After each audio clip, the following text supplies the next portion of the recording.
নমস্কার, আমি সুজাতা। আমার চ্যানেলে আপনাদেরকে স্বাগত। আজ আমি আপনাদেরকে বানিয়ে দেখাবো বিনা তেলে কুমড়োর ছক্কা। তার জন্য আমি কড়াইটা গরম করে নিয়ে এখানে লঙ্কা ও পাঁচফোড়ন দিয়ে দিচ্ছি। এটা শুকনো খোলায় খানিকক্ষণ ভেজে নেব। কুমড়োর ছক্কা বানাতে আমার লাগছে কতগুলো ডুমো ডুমো করে কুমড়ো কেটে নিয়েছি, এখানে একটু পেঁয়াজ নিয়েছি, একটু টমেটো নিয়েছি, কয়েকটা ছোলা ভেজানো নিয়ে নিয়েছি।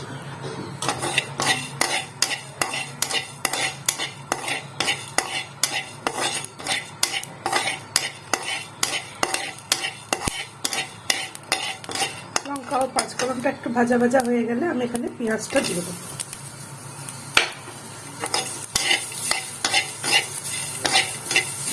পেঁয়াজটা খানিকক্ষণ আমি শুকনো খোলাতেই ভেজে একটু লাল লাল করে নেব।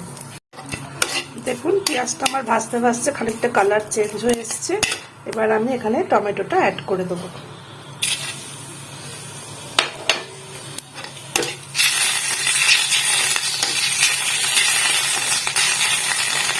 এবার কিছু স্পাইসেস অ্যাড করবো, একটু জিরে গুঁড়ো,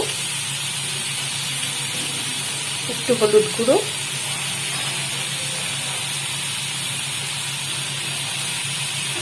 একটু আদা রসুন বাটা অ্যাড করব,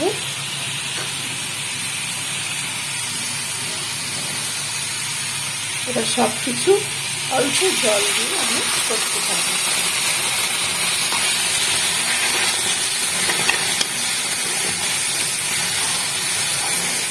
মশলাটা কষে এলে আমি পরে নুন দিচ্ছি। দেখুন আমার মশলাটা এখানে কষে এসেছে। এবার আমি এতে নুন আমি একটু লঙ্কা গুঁড়োও অ্যাড করে দিয়েছিলাম মাঝখানে। এবার আমি এতে নুন অ্যাড করব।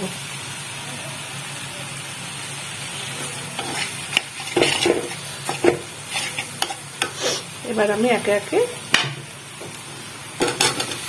কুমড়ো ও ভেজানো ছোলা মিক্সড করে দেবো। এটা দিয়ে খানিকক্ষণ কষিয়ে নিয়ে আমি এতে জল ঢেলে দেবো। জল ঢেলে ঢাকা দিয়ে আমি সিমে করে এটা সিদ্ধ হতে দেবো। দেখুন আমি এখানে মিনিট 15 পরে ফিরে এলাম। আমার কুমড়ো এখানে সিদ্ধ হয়ে গেছে, ছোলাগুলোও সেদ্ধ হয়ে এসছে। এখন আমি গ্যাসটা বাড়িয়ে দেবো। আর এখানে আমি টেস্টের জন্য অল্প একটু জাগেরি পাউডার অ্যাড করছি। আপনারা চাইলে চিনিও দিতে পারেন, চিনিটা স্বাস্থ্যের পক্ষে খুব খারাপ, তাই আমি এখানে জাগেরি পাউডার অ্যাড করলাম। এবার আমার ঝোলটা শুকিয়ে এলে আমি এটা নামিয়ে নেব। আর উপর থেকে একটু ধনেপাতা কুচি দিয়ে দেবো। দেখুন এখানে আমার কুমড়োর ছক্কা একদম রেডি হয়ে গেছে। এইভাবে আপনারা বাড়িতে তেল ছাড়া বানিয়ে দেখতে পারেন। আপনারা বুঝতেও পারবেন না যে এতে কোনো তেল অ্যাড করা হয়। যদি আমার রান্নাগুলো আপনাদের ভালো লেগে থাকে তাহলে চ্যানেলটিকে লাইক, শেয়ার ও সাবস্ক্রাইব করবেন। ফেসবুক থেকে দেখলে চ্যানেলটিকে ফলো করে দেবেন এবং ইউটিউব থেকে দেখলে সাবস্ক্রাইব করে দেবেন।